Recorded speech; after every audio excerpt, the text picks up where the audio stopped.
Signs of the Southland, Monday, May 23rd, 2022. Mr. Grant, Mr. Purdy. I want to start off today by talking about the epic Atlanta sports-esque meltdown that happened on the 18th hole of the PGA Championship this weekend. Mr. Purdy, will you set the stage for us, please? So Justin Thomas made a roaring comeback. That's spoils the lead for what happened after this. But 18th hole, Mito Pereira's got a one-shot lead. All he's got to do is par the 18th hole in the PGA Championship. This is everyone else is hold in. Justin Thomas and Will Zalatoris are both at 7 under, tied for second. So as long as he doesn't bogey, he wins.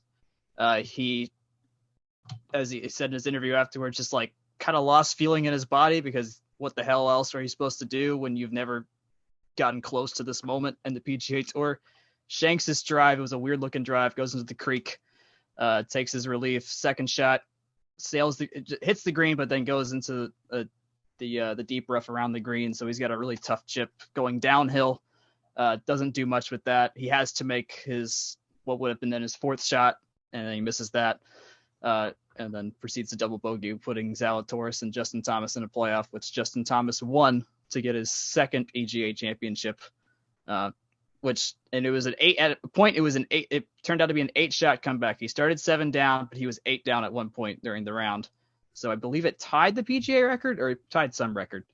It wasn't the major record. I know it wasn't that. So Justin's got 2 now. Will's got 5 top 10s and 8 appearances in the majors.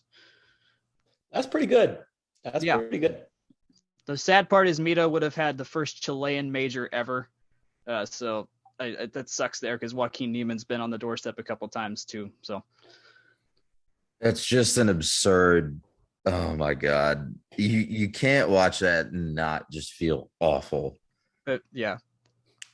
Just an absurd meltdown on 18. It sucks. And hey, the guy had the wherewithal, and I don't want to say it. Bravery might be. I think bravery is a good word, but he still came back. He did the interviews afterwards. Like a lot of guys don't have to. Like Rory just didn't do the interviews in the 4th round once he was like out of it after leading after 18. But he was there. He was himself. He was pretty vulnerable in the post-match interviews, and a lot of media guys were like, "That was incredible. I respect the hell out of that guy," and I do too, because you don't have to do that. He could have just gone to the range, gone get a beer, whatever. But no, he was like, "No, I'll face the crowd." I think that was good for him to process it as well, just to kind of understand it with everybody else.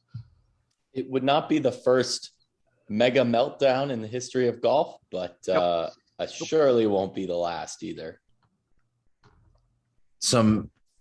It's ridiculous to me how unforgiving golf can be sometimes, and how it's a ruthlessly efficient sport in many ways, because it's all, it's based on geography, it's based on topography, and you can just really get messed up by one bad shot, one bad angle. And even on, when you have to when you're that far ahead, no one's ever really that far behind. Yeah. To speak to how great this tournament, well, it was actually kind of boring for part of it, but the great irony of it was that Scotty Scheffler, who had won the Masters in half of his 8 past starts, said this was his favorite course to play and was out of it by the first round. That's deeply ironic, but that's also very much golf. So yes. And we will. Oh no, you have one more thing. Oh yeah, I was gonna say. I mean, what's one of our favorite podcast related memes, Jack? I don't know if you have heard us harp on this one before, but you just got to be a head case to play golf. You got to be a head case to play tennis. You got to be a head case to be a relief pitcher or a diver. Or really, all athletes are head cases. Many have said this, actually. But man, like this is one of those outings where it's like, yep, that's pretty accurate. Also, fair. John Daly was leading the tournament for about an hour. He teed off first, right? He teed off first, but he was 2 under. There you go. That's all you got to be. All you got to do is be under par. And with that in mind, let's start on the golf course in Columbus, Ohio, for the NCAA Columbus regional. Georgia Tech, when we last saw them, were fifth behind first place Oklahoma State, who had a sterling first day. Georgia Tech finished tied for first at the end of the 3-day, I think it was a 3-day regional. They rounded into form very nicely on day 2. I think they went 13 under as a team to retake, or I guess share that lead and coast into the final, the championship final that will be in Scottsdale, Arizona. We'll talk about that in a minute, but first, Jack, I want to throw it over to you. What did you see from this regional, and how did Tech do, in your opinion? Team consistency was something. I mean, another comeback thing like Justin Thomas. They were 10 down after round 1, which obviously isn't as much when it's a team thing, but what was it? Ross Steelman went 4 under, and then Hal, Lamprecht, and Reuter all went 3 under. So I mean, it's incredible. That's really good to see in a postseason situation. That's like, nope, okay, they've got this, and then held on too, because I mean, like obviously college sports is a little bit more volatile than pro sports, as hard as that can be believed. And they held on just fine, which is great, because they're no reason why you can't also just shoot 68 one day and then shoot 80 the next. So I'm really proud of the guys. I think that's a great kind of segue into, or out of, how we talked about them last Monday, because we did a Monday podcast last week as well with them sitting tied for 5th, and really the result was this team's really good, and they basically just turned a worst case scenario into they'd still qualify if it ended today. And what do they do the next few days? They came out, played a lot closer to what we'd seen the rest of, and they're in the mix still. Yeah, they were 14 shots clear of the rest of the field with Oklahoma State, who was the second ranked team. So like they can play as good as anybody, which that's all you need. If you can beat anybody, why not them? Why not? So now they advance to a 30-team field out of their regional. All they had to do was finish top 5. Obviously, they finished first, tied for first. So your finalists for the NCAA championship final in Scottsdale, Arizona, that will be at Greyhawk Golf Club, which I believe Tech visits pretty often. This will be May 27th through June 1st. Your finalists from the Palm Beach Regional, that's Vanderbilt, Florida State, Florida, South Florida, College of Charleston.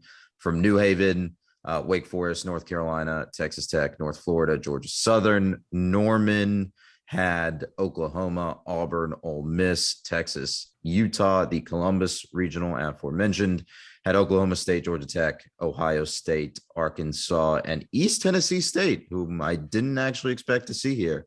Very interesting. From the Bryan Regional, Arizona, Pepperdine, Texas A&M, Athens, and Kansas. And then finally, Stockton Regional, Arizona State, BYU, Stanford, Oregon, Liberty. That is your 30-team field.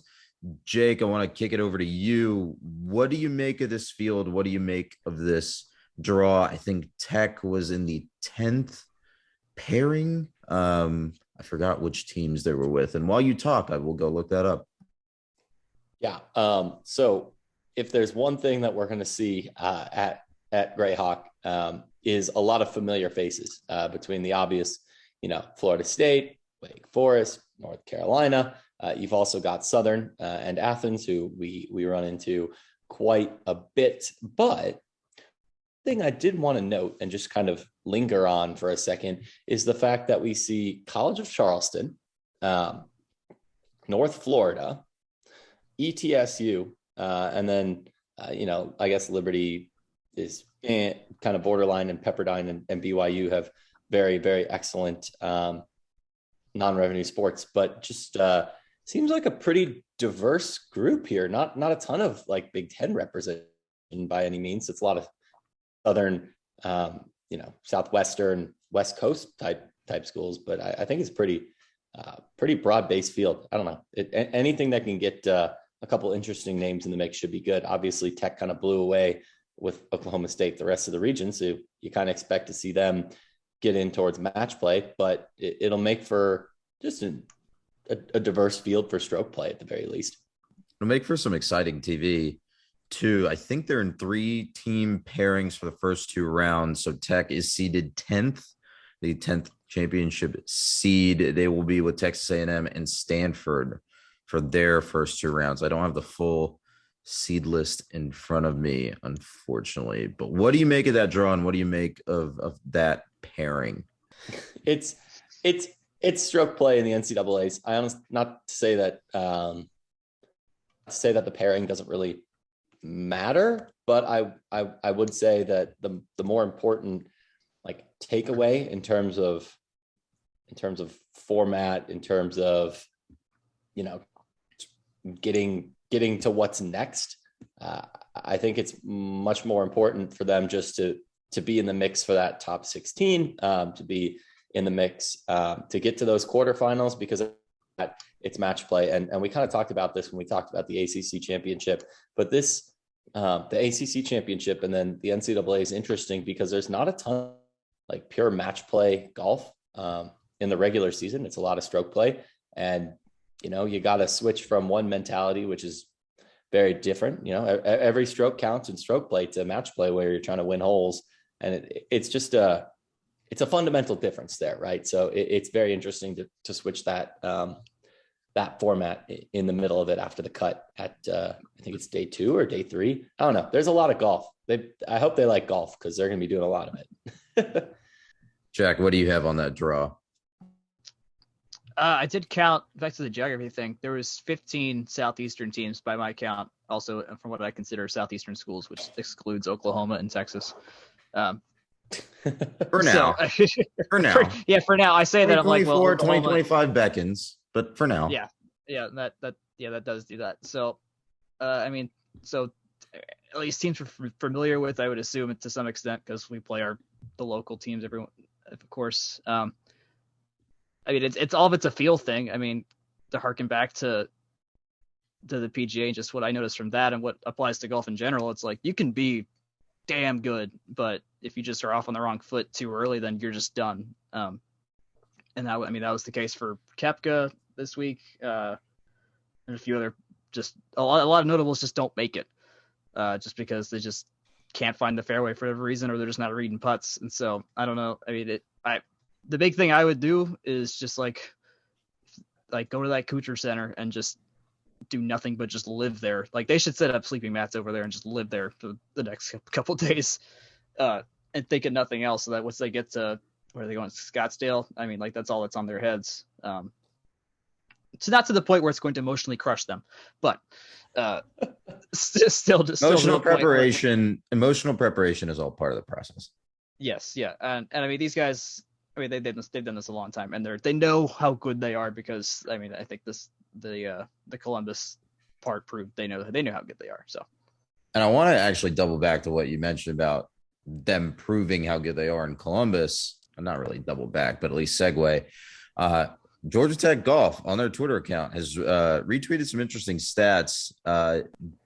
First off, from Lance Ringler. Actually, both of these were from Golf Week's Lance Ringler, ranking the NCAA D1 men's regionals according to the Golf Week and Sagarin team power ratings. The Columbus regional was first at 70-70, followed by Stockton, Palm Beach, Norman, New Haven, and Bryan. And then if you go by individual power ratings, Columbus was still first at 71-37, followed by Palm Beach, Bryan, Norman, New Haven, and Stockton. So interesting to see how competitive that was, and just how good Tech was able to execute, or how well Tech was able to execute in such a competitive environment, given how those ratings.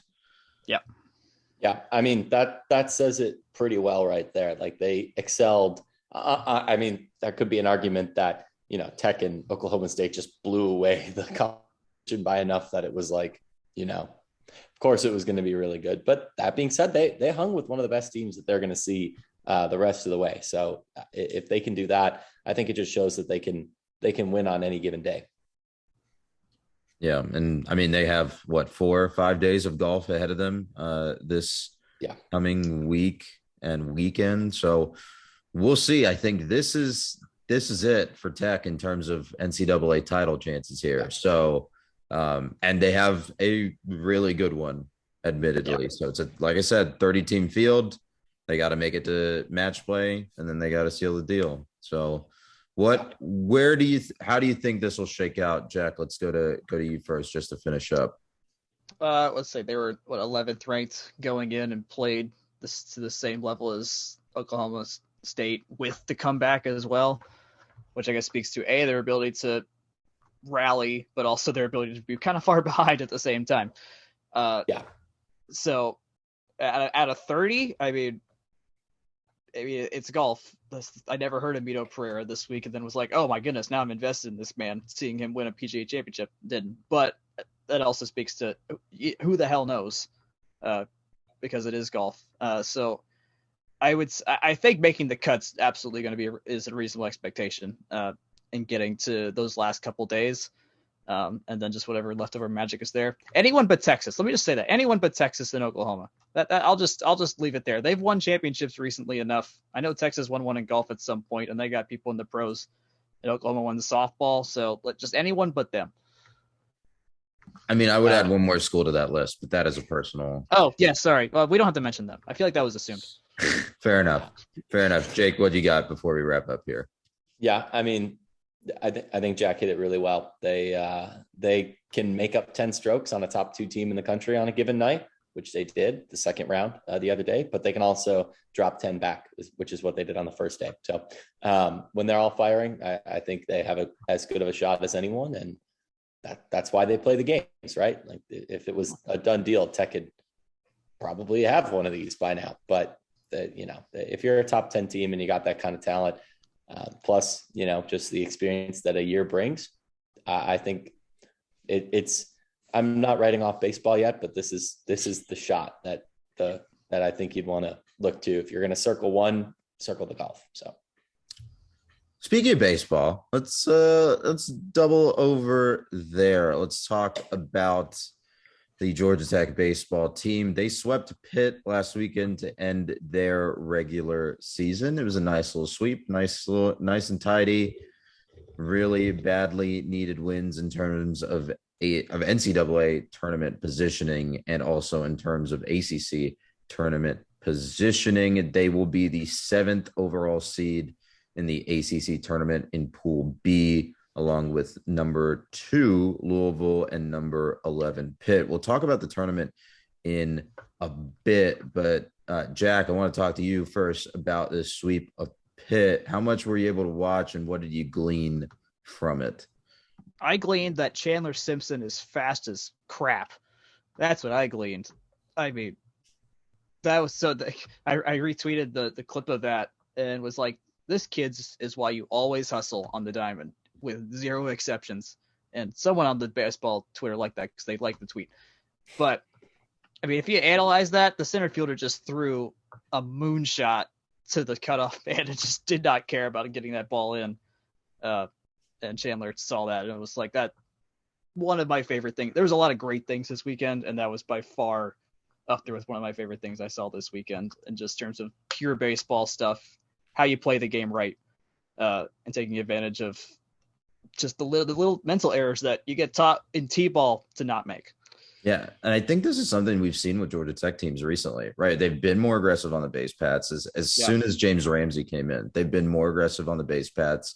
Justin Henry Malloy last year did this all the time, right? And it's been really, really fun to see Chandler Simpson just kind of go out there and take his base. They're not giving it to him. He's coming out and taking it. No, that was not a gift at all. I mean, like they still had the throw. He had to really chug it down the third baseline to get that.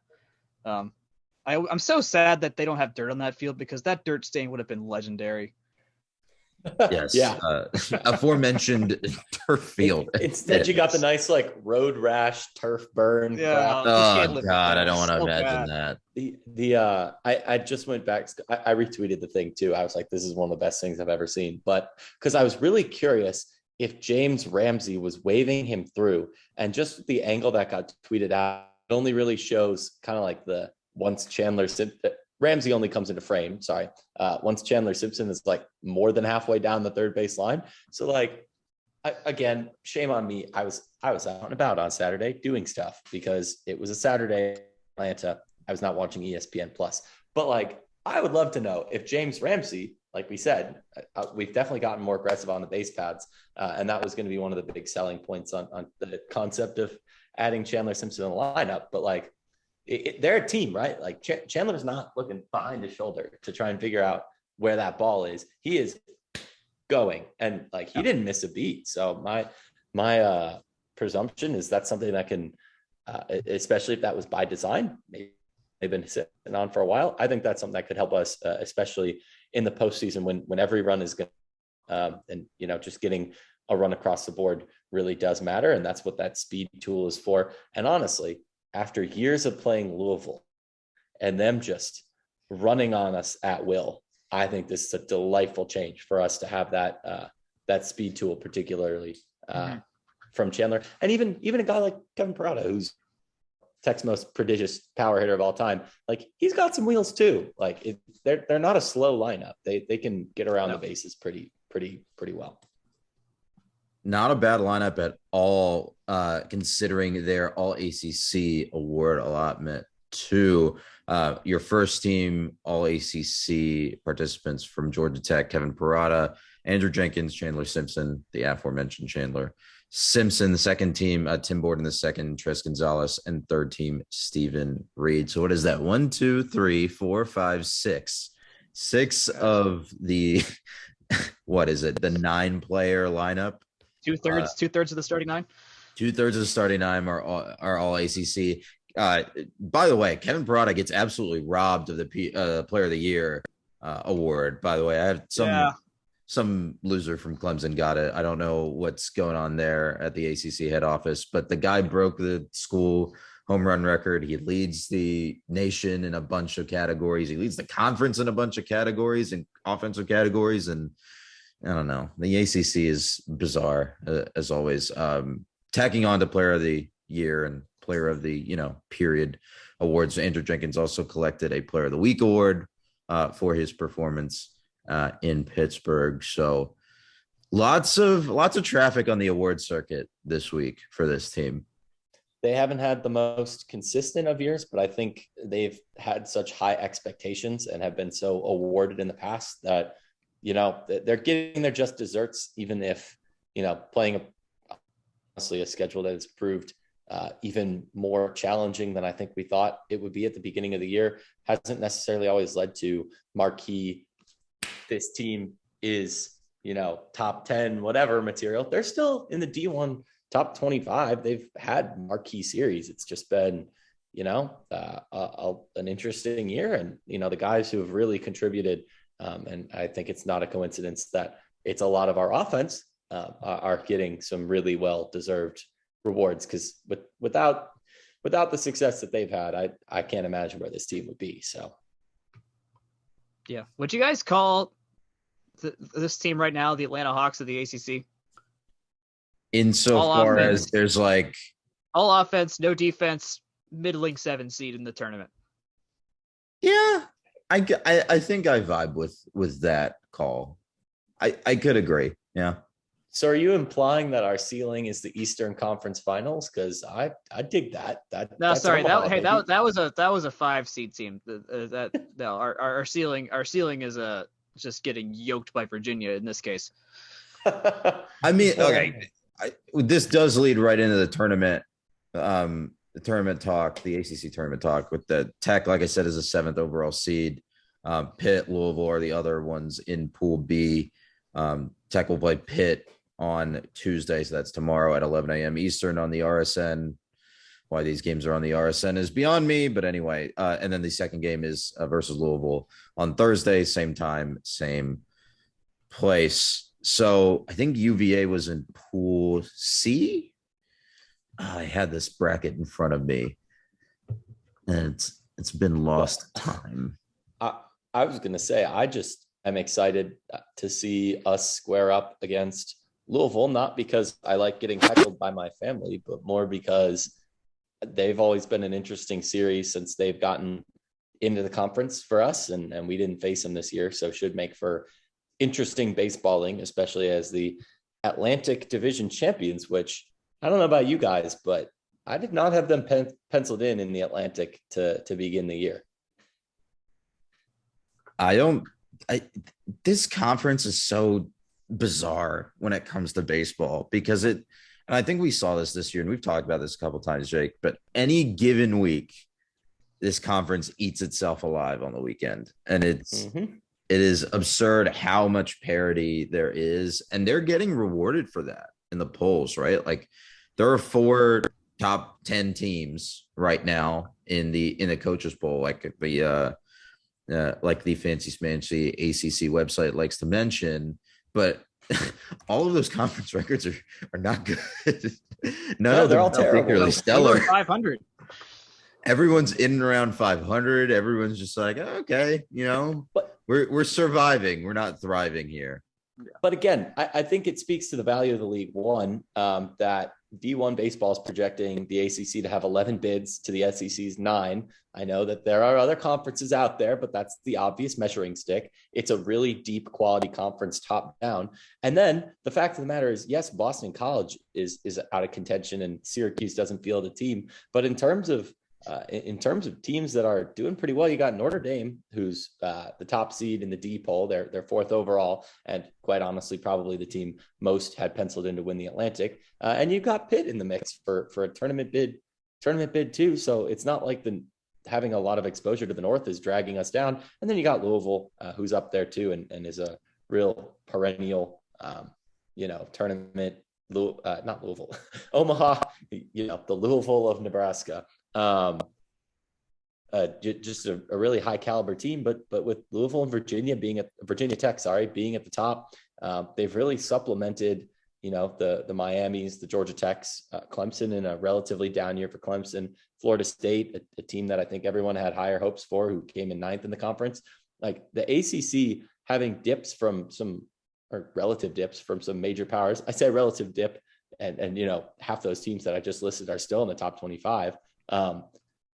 It's kind of the anti-football. If anything, ACC baseball just became the ACC basketball of the conference. And I don't, that obviously is a rambly, nonsensical mess, but tell me if there's any league where there's this much parity and this much effectiveness and relevance on the national scale. Because I don't think there is. Yeah, I think the latter bit is what makes it meaningful. Right. It's that there is so much parity and it's getting respected on the national scale. Whereas you don't have the Pac-12 situation, the Pac-12 football situation where a bunch of the teams are, those are a bunch of good teams, but they're all beating each other on every Saturday and not really making it competitive on in terms of, the national discourse of those top 4 teams, or even and you put this in the chat and in our show notes, the ACC basketball of 21-22, right? They're not they're not they're not doing so hot in conference play, but then once they go into the tournament, they've played such a difficult conference schedule and that they're able to just grind out results. So it's a really interesting draw. It's a really interesting way that this conference is set up. Jack, I want to kick it over to you first. Jake talked a lot about Louisville and how they match up, but I want to hear a little bit more about Pitt and what you're looking for after these teams have played 3 games and Tech has swept them. What you're looking for tomorrow? I'm looking for more of the same. My goodness, after Jenkins' home run on Friday, it was that there was no beating us at all. And that was with some sketchy pitching at times. Chance was not looking his best. Zach Maxwell had a couple dicey at-bats, wasn't finding the zone with his fastball, which is the basis of pitching. Find the zone and throw strikes. That's what I said 2 weeks ago. Just throw strikes. That's how you solve all the problems. And we were still walking guys, and we had to get out of some major jams. Pitt got out of some jams too. It could have been a lot worse for Pitt, but they did what they needed to do. So, we got to find the zone. Though you have to limit walks, and hope the bats just keep doing what they do. Also, to answer your lingering question, Virginia's in Pool D with Notre Dame and Florida State, just to tie that loose end. Very, very nice. Jake, let's go over to you. we talked, like I said, we talked a lot about just how Louisville matches up versus Tech, but what are you looking for? Is there anything you're looking for specifically in that Thursday matchup? Yeah. I mean, it's really going to be a story of limiting as much damage as possible today for people who listen to this on Tuesday, right when it comes out, because I think you need to go into that Louisville game with as many options, as many weapons as you can. I think that's true of the whole weekend, and it's only going to get more true as we get deeper into postseason play.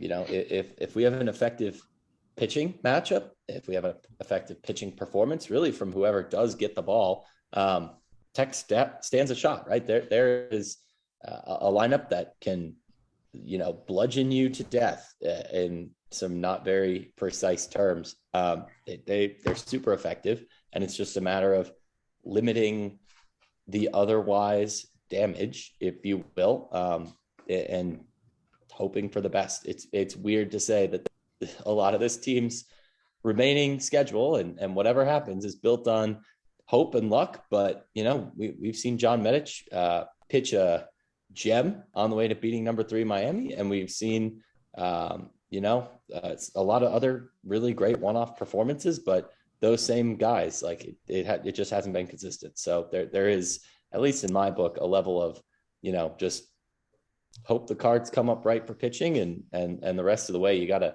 take advantage of some good hitting when you've got it, because Louisville's got arms, Louisville's got bats, and Louisville's got speed. So you have to be effective in both facets of the game if you want to win that game. And with them being the number one in the pool, you gotta win both.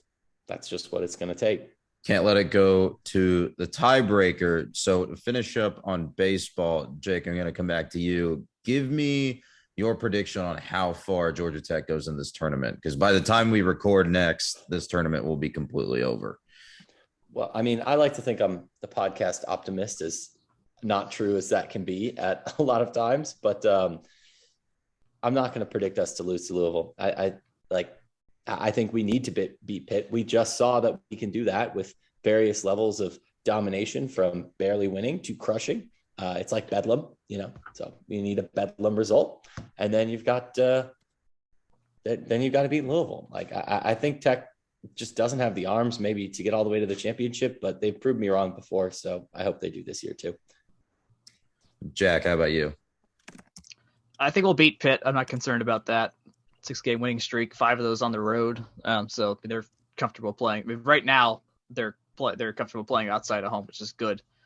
And also resetting all the arms, which is, well, most of the arms at this point, which is crucial.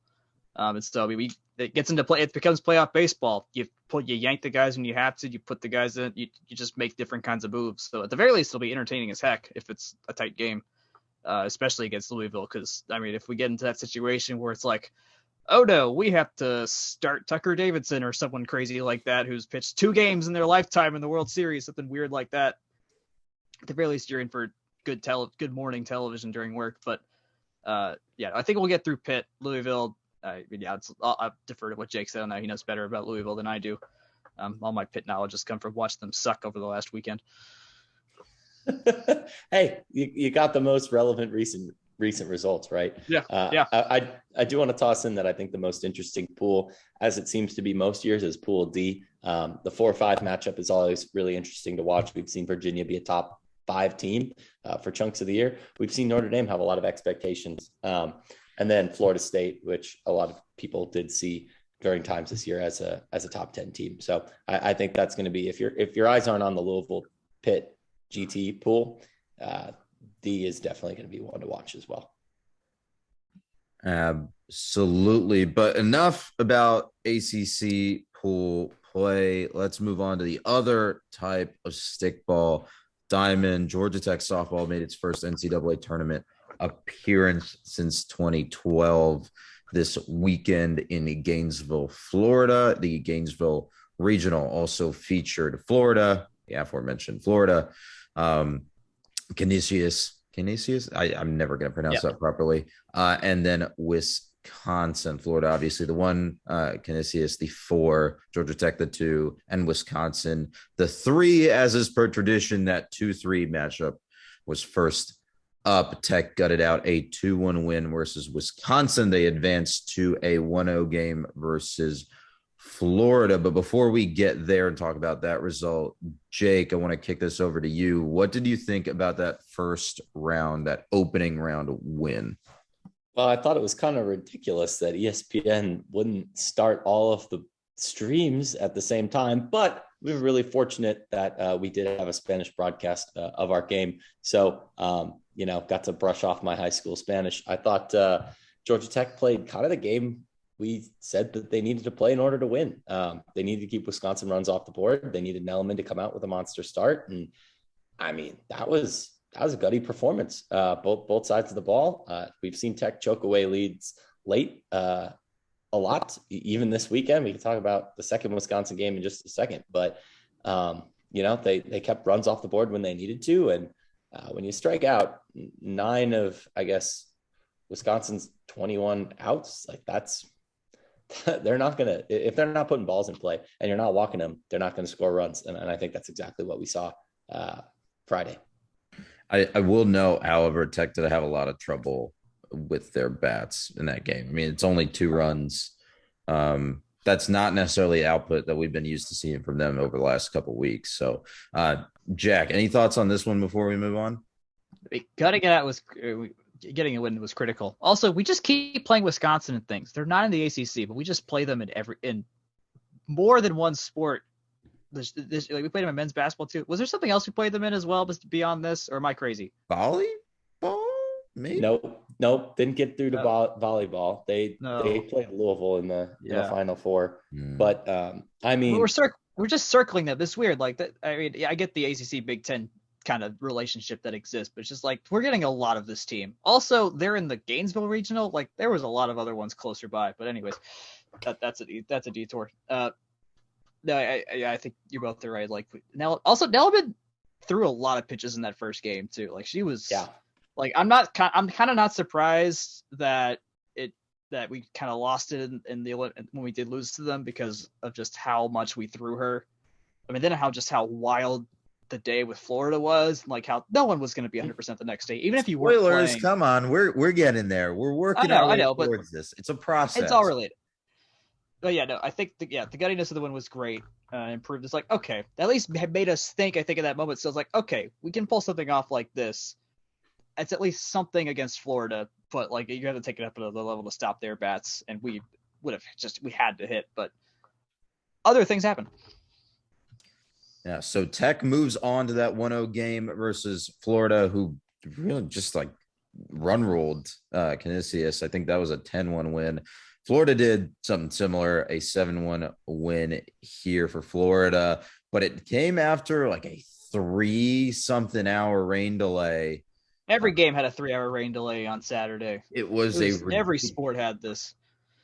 It was a ridiculous day of rain delays. This game had to be suspended, I think, with one out. With one out gone in the top of the third. I think Florida was up 2-0. And then when they came back, they got in 2 or 3 more innings, and then had another rain delay, and then finished up. And Florida had taken a 7-1 lead by the end of it.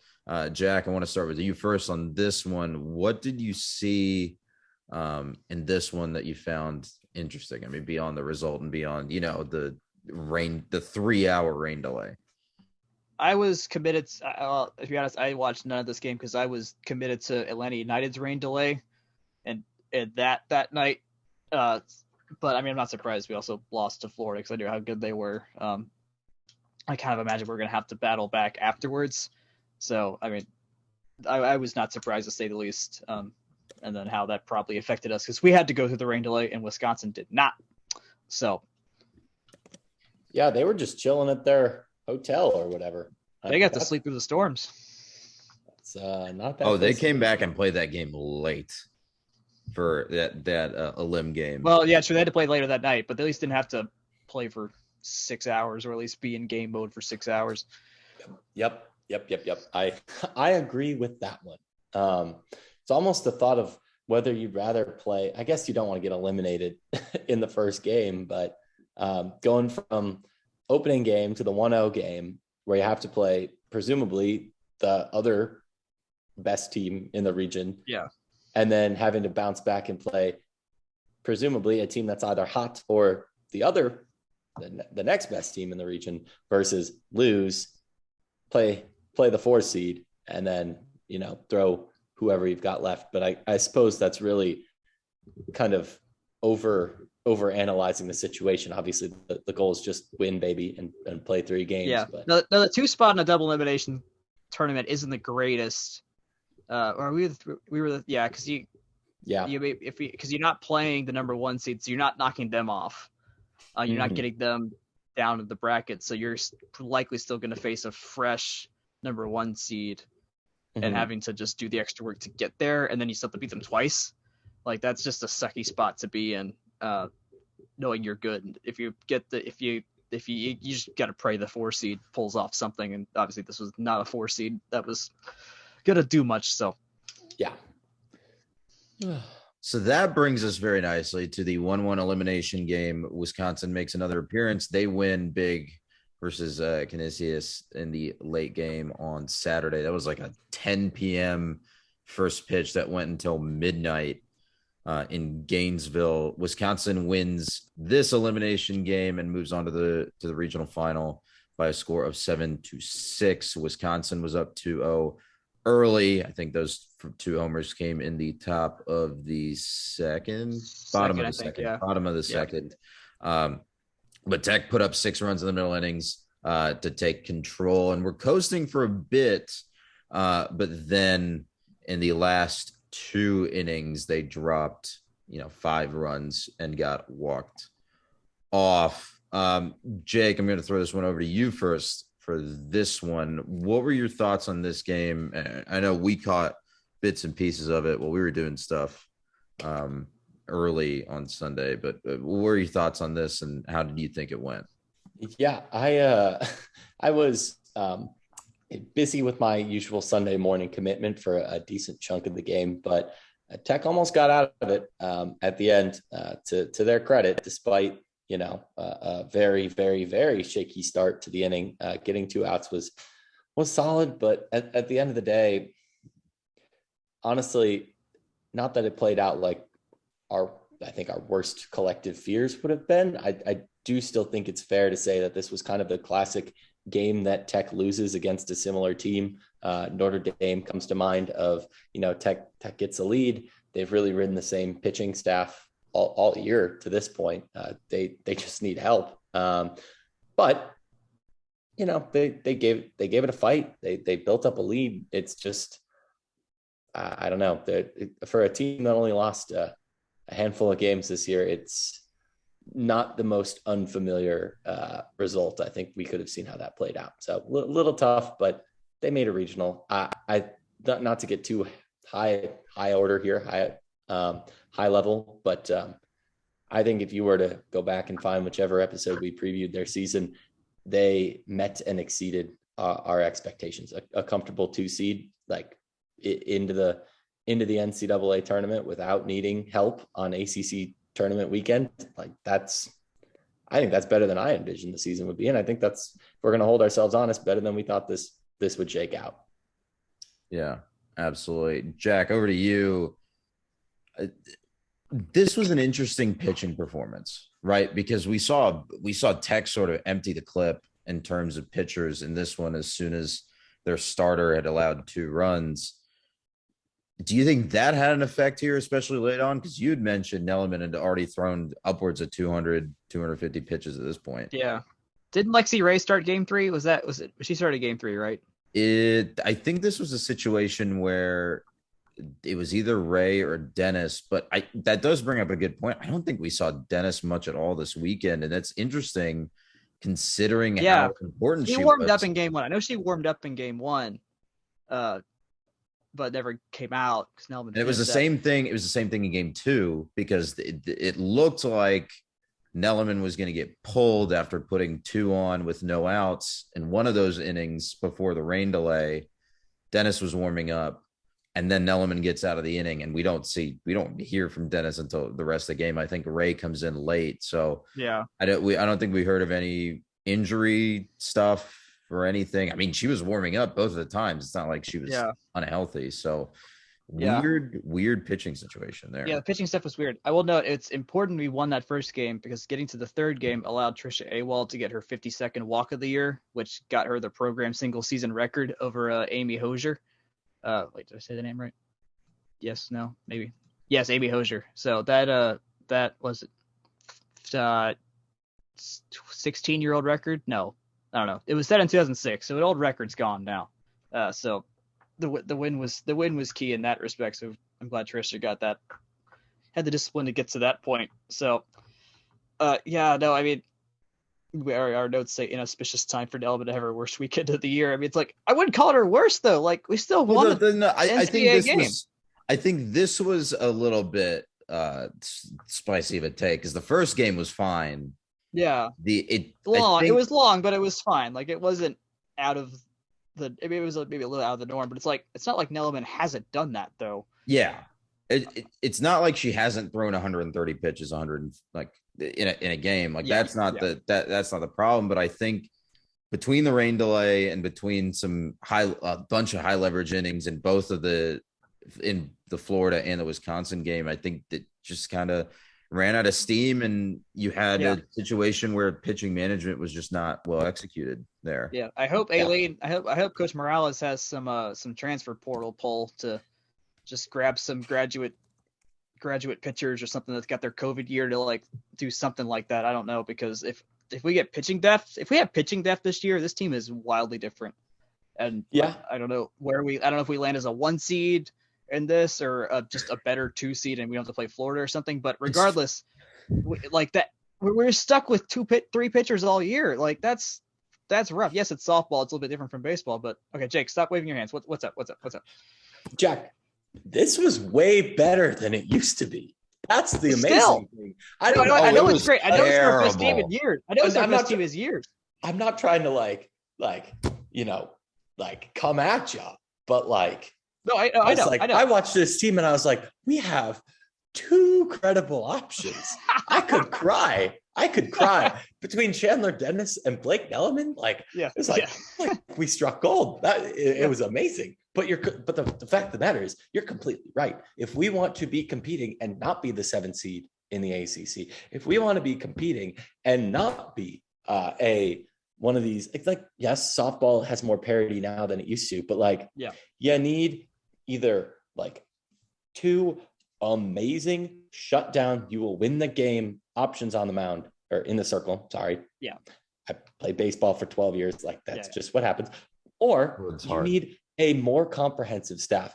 And I will say, I do have somewhat of good news, I think, in terms of just looking over last fall's signing class. It does seem like there is help coming in terms of just general talent, catcher, first baseman. We are in need of a first baseman because Trisha, she out. And second base. And a really quality outfielder as well. Paige Vukadinovic is a name that I've seen a lot with, having a sister who's similarly aged in the softball circuit. But in terms of pitching, you're right. We need to go to the portal. But I believe, even though Lexi Ray is out, Nelman has at least 1 more year of eligibility. And then Chandler Dennis was a junior when she transferred from Michigan. So not all is lost. But, you look around the rest of the ACC. Yes, Duke's Peyton St. George, she's out. But Florida State, they recruit well every year. Clemson, the franchise, that what's her face? Valerie Cagle. Valerie Cagle. I've called her the franchise for so long that, she'll be at her 5th year at Clemson, but only a junior in eligibility or whatever it is. All these other programs are by the time she leaves, she'll have been there for 6 years because they didn't have a softball team for the first year or 2. Or no, COVID was the other year. Sorry. Anyways, all these other teams are just reloading. Louisville's not going to stand still or in the same neighborhood. North Carolina State's not going to stand still. UNC's been down for a couple of years, but they're not going to just, they're not going to hang around. They're not going to stay down there. Yeah. No, that makes sense. I think to truly make a difference, we're going to need to find like, as scary as it is, like Blake Nelman's not going to be around forever. We need to find a new ace at some point. Yeah. Now's the time. Like, go find some pitching. Like that's the answer, really. Like the bats are going to be fine, and that they've shown that they can recruit that. It's really about building a more fleshed out staff behind Nelman and behind Dennis. And I do want to acknowledge. Go ahead, Joe. I do want to acknowledge your point. It's like, yeah, this team was great for the first time in a while. I did make a list of best season since teams. It's like, okay, they finally made a leap this year, and it was softball, women's basketball, men's swimming, I guess lacrosse if you want to count that, volleyball, and just as a whole, like we had a really good year. And baseball, I guess technically it has a shot to still get there, and golf if things go right NCAAs wise. Like this could be half our programs like legitimately making leaps in the same year, which is wild considering during the fall we were just crying every weekend. It's also really interesting because 3 years ago, it was almost 4 years ago now, in 2018, during an episode of the Todd Stansbury podcast, we submitted a question that was like, okay, well, all of these non-revenue sports teams are kind of they're kind of wavering around mediocre. The football team is going through a transition year. The basketball team is also wavering around mediocre. What is the plan forward? Like, how are you planning to improve Tech standing in the Directors Cup? And now we're looking at it 4 years later, almost 4 full academic years later, right? And there have been substantial gains, regardless of whether that's spending, that's recruiting. Each of those programs, I think you could say, has had a substantial increase in quality.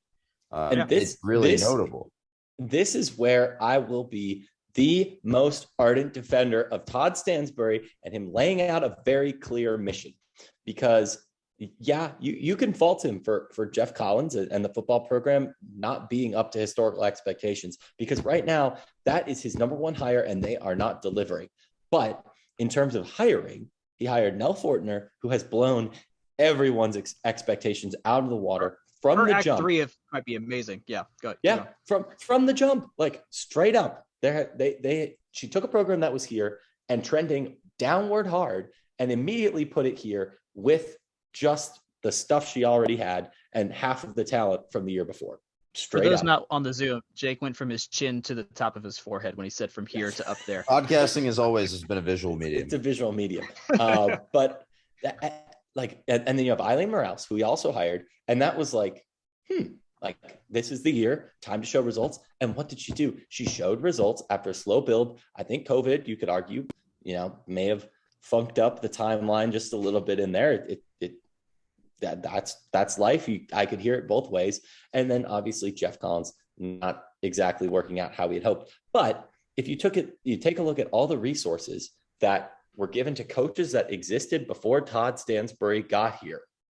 Oh, Christ. I'm not going down the full list because it's like 12 coaches that are left. But Courtney Shealy-Hart and the swim program, they were here before, and they are seeing substantially better results. Michelle Collier, yes, that team got robbed in 2016 when he had been here for like a week. But she's turned that into a capital P program.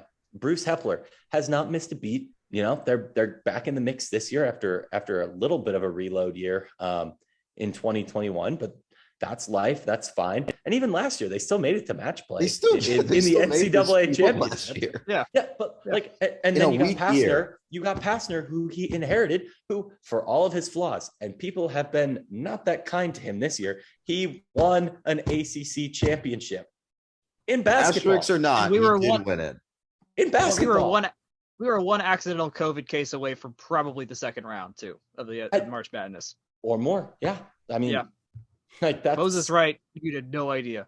No, yeah, and it shows how important Moses and Jose Alvarado, getting old and staying old, and we've unboxed that a million times. But Passner said, "Todd, here's my plan." Todd bought in and supported him.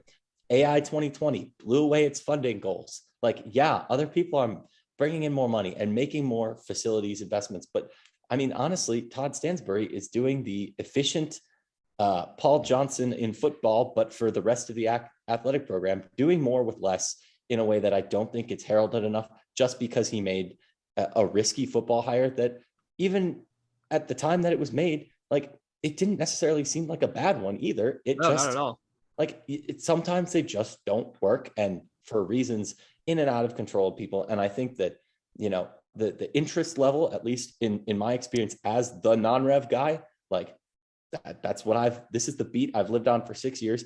I get more clicks. I get more like comments and likes, and just more people in general that we know from like non-scientific, just like life, are more interested in volleyball, women's basketball, baseball, softball, golf, swimming, tennis than they've ever been before, at least in my experience. And I don't know if that's Jack. Honestly, you've been a fan longer than me or Akshay of this team. Like, but it seems like outside of football and arguably men's basketball, everything else is at a very high level of conscience in a way that it hasn't been in a long time. Yeah, no, I mean, I kind of noticed.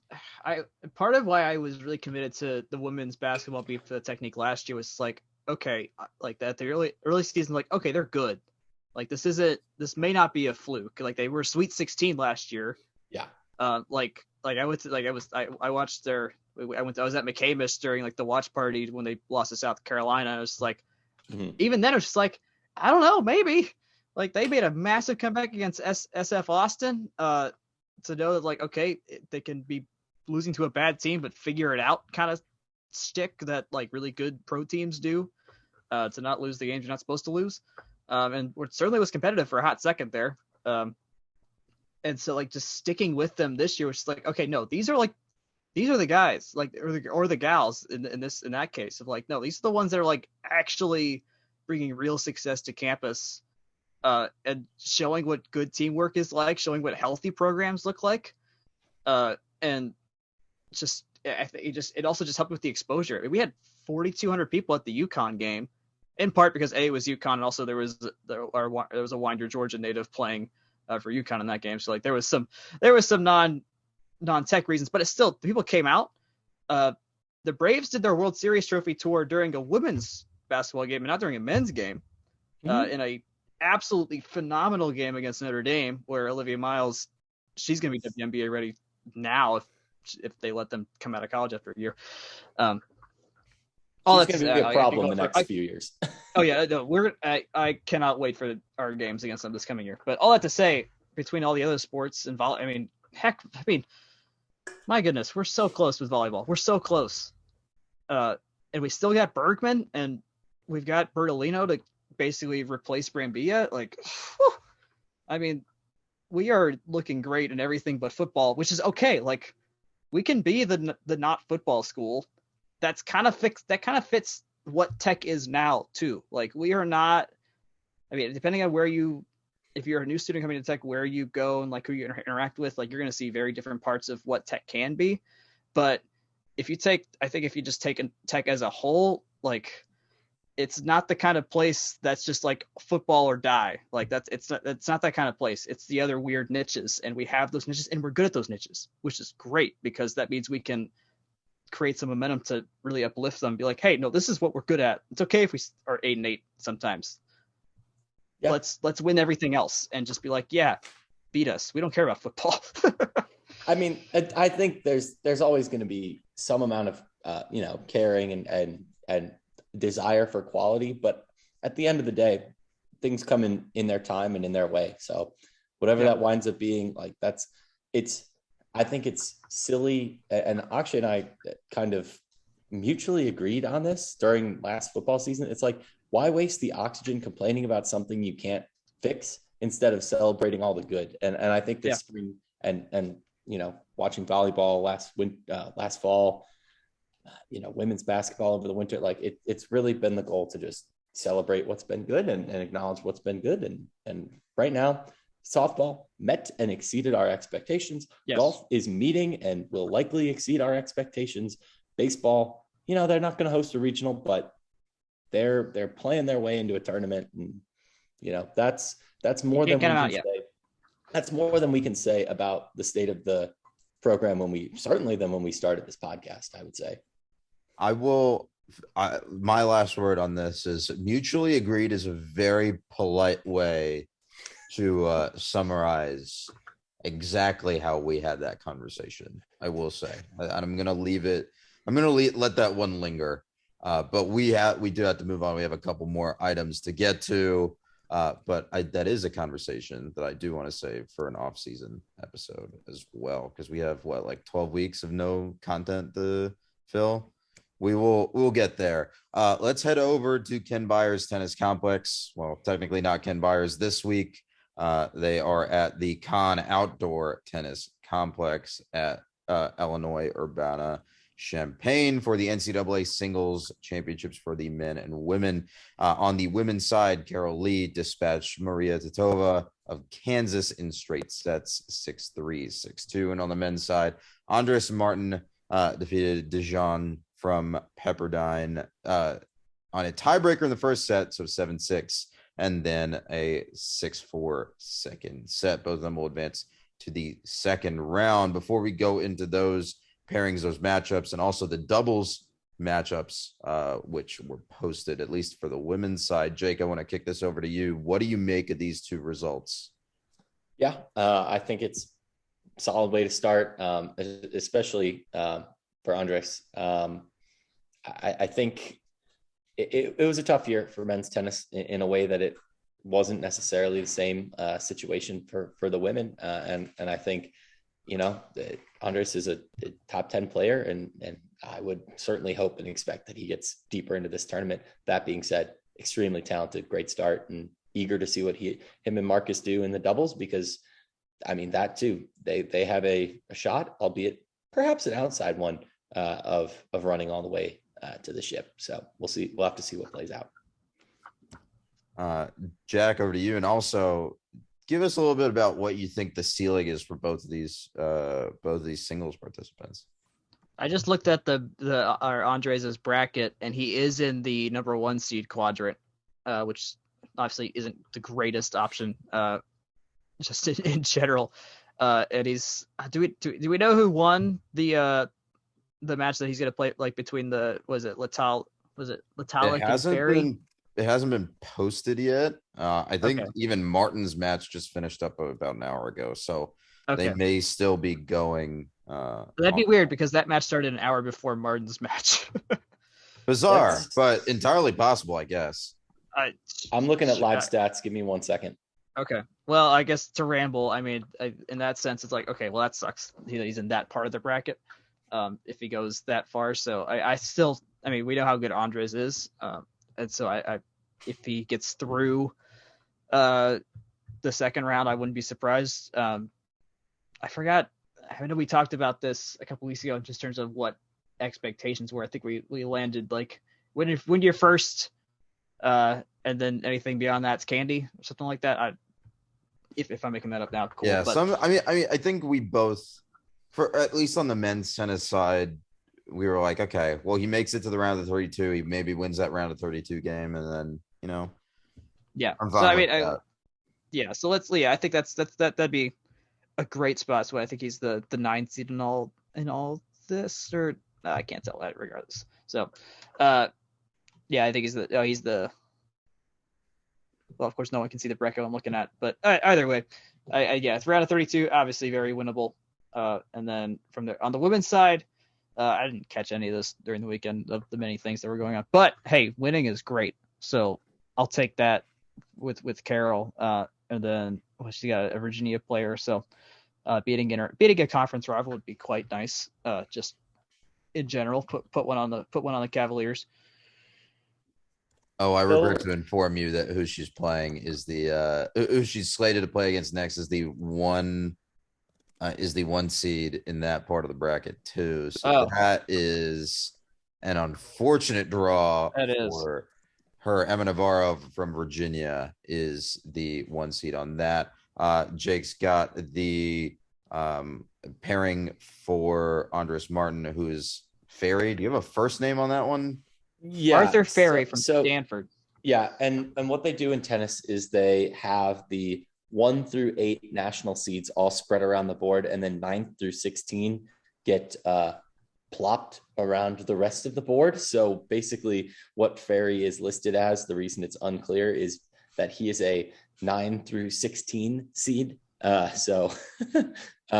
He's a top 16. Amazing that tennis is so dumb with this. Yeah, Andres is a is an unseeded, then I guess is how you best describe it. But yeah, he's playing who the person, if you think about the Delio as 4 quadrants, who would be either the 3rd or 4th best seed in the quadrant. So that'll be tough.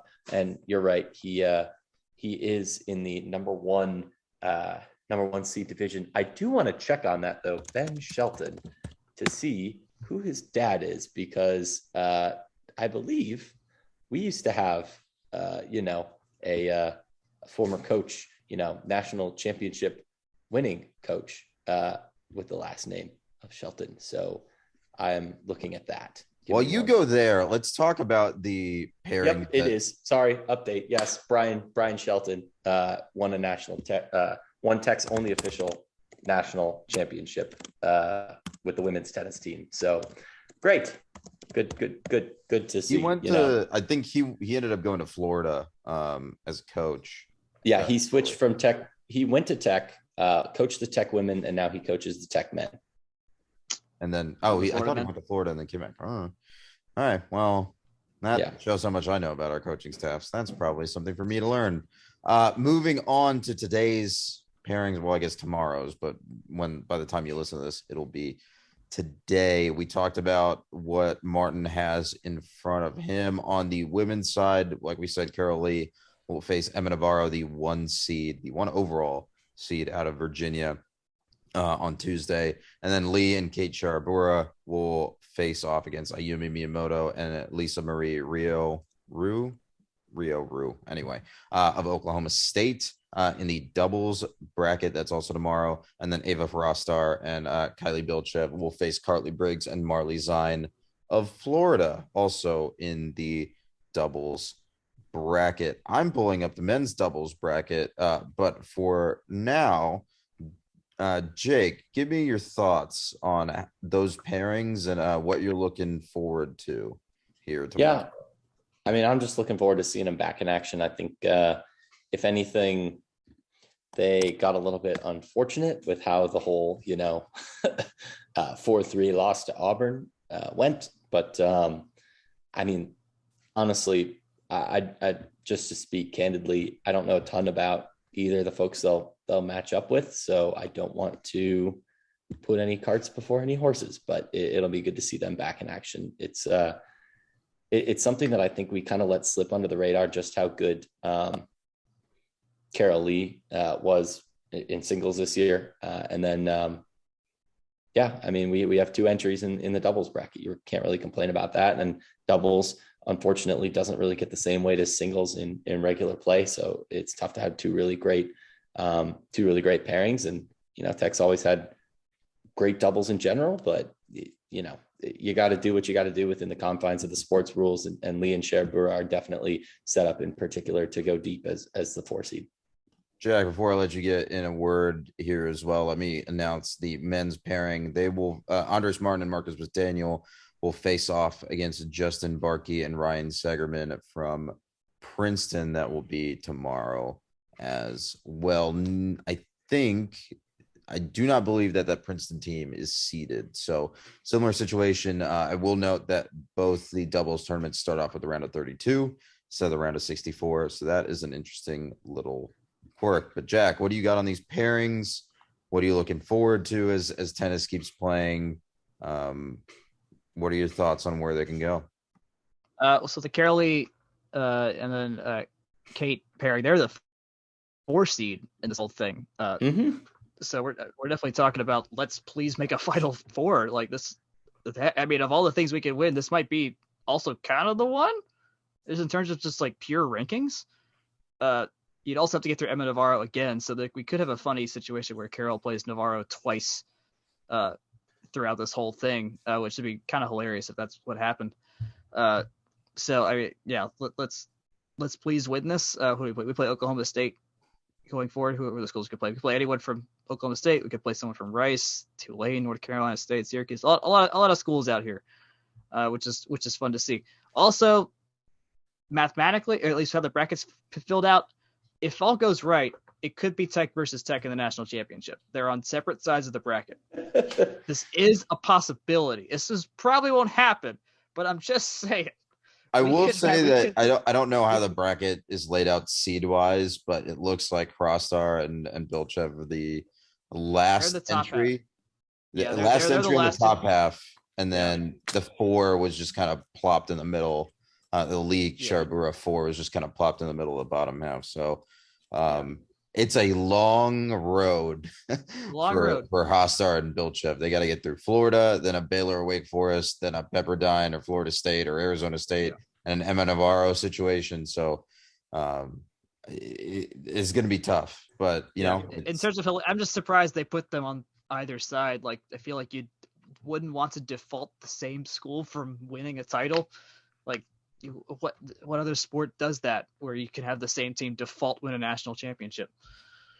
Hey, that's the rub, right? I mean, that the logic that you applied there is the same thing NCAA does to split up same conference teams in regionals or, you know, first 4 seeds of of basketball tournaments. But it's tennis. Tennis is odd, you know. They're a little bit more wedded to those seedings. So, you know, I appreciate that it's a possibility, but if it becomes a default Tech National Championship, I think that'd be the story of the year, wouldn't it? God, there'd be a couch burning. There might be a couch burning on Techwood again. That'd be pretty fun. Also, North Carolina State could do the same thing. Yeah, but doesn't matter. We're not the only ones. We're not the only ones. That's We're not that important. special. You know what? I just want to go back to when North Carolina State seemed to randomly lose to us all the time in everything. Like Evan Keats, noted not winner, by the way. Yeah, all that good stuff. That was much more fun for me than them suddenly becoming really good at women's tennis. No. All right, we beat them like 35 years in a row. That's where that comes from. For those who don't know the context that I just pulled out of nowhere on that. But anyways, sorry, Akshay. My segue to our outro, you've ruined it. But I think that does wrap it up for us. We've hit well past the hour mark at this point. Jack, do you have any final items before we get out of here? Well, I recently had COVID. I don't know what strain we're on now, but it thankfully didn't have it hard enough to where I couldn't watch. It made it conducive to sports watching, which was great. So I in some sense I hate that I had it, but I'm glad I got this to kind of get a sense of like, yeah, we got to see some good moments this weekend amongst a ridiculously busy sports calendar. But the NBA playoffs were happening, the Preakness was happening, a golf major, Braves had some good games. I mean, there was a lot, but I'm glad we're able to touch on the fact like, hey, Tech's not out of this. Like, we're here and we're in the midst of something possibly great for a couple sports here. Yeah, absolutely. Jake, do you got anything as we wrap up? Yeah, I just want to say it's official that a couple things are official. Javon Franklin signed his grant and aid. We didn't talk about men's basketball at all because they're very much not in season, but that is definitely exciting. We need some forwards. We need some big men too on the basketball court, but didn't want to let that slip on by. And then if we're tossing in personal things, I literally just got in the mail today the title to my car. So after many years, I finally own that. So that's personally very exciting for me. So I feeling bought like my an adult. Nice. I bought my Lorella Kubai jersey this week as well. So that was a lot of money down the drain. But I've got a New York Liberty jersey coming my way. There you go. Very nice. Mr. Graham, why don't you take that new car of yours, that new car title, and drive us home here? Drive us home? I thought you were going to say drive us to wild heaven. That's the only free ad we'll give. More on that in the future.